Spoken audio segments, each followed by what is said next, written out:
Assalamualaikum warahmatullahi wabarakatuh. My name is Nur Kisna Balkis and you can call me Christina. I am one of the member from DTT3 class. I'm excited to be here today to share about my understanding through that video, which a title Why Love is Harder in a Second Language by Magdalena hoeller.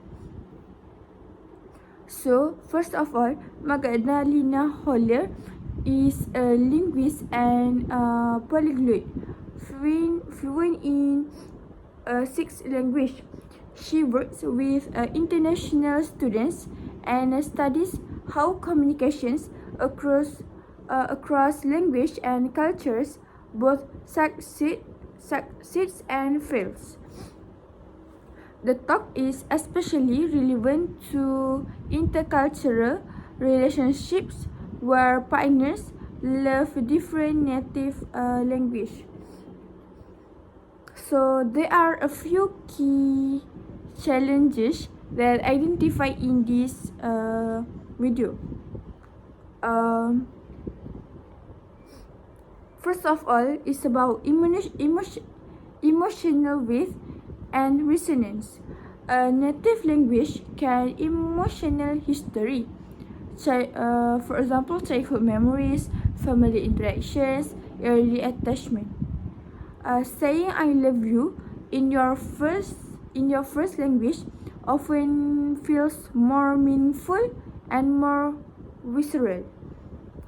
Using a second language may feel flatter, emotional, or less you. Some words in a second language don't carry the same emotional phrase. Second is humor and wordplay. Humor is especially culture and language born. Jokes puns rely on shared cultural references, idioms, and tone.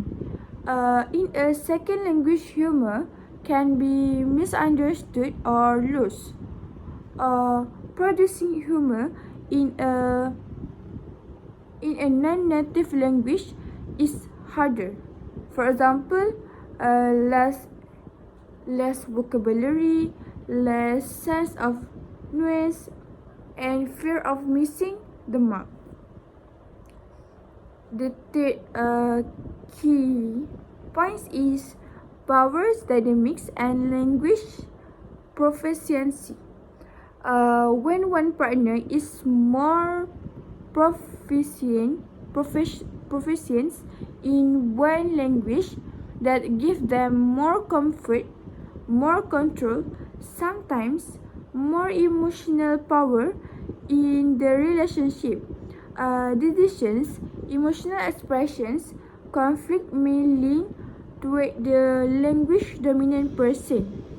Also, global prestige of certain language, for example English, can skew how partners perceive each other's language.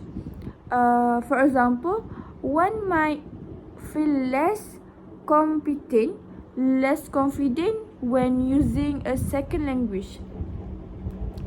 The last key point is misunderstandings and emotional distance. Because of the above factors, it's easier for misunderstanding to escalate.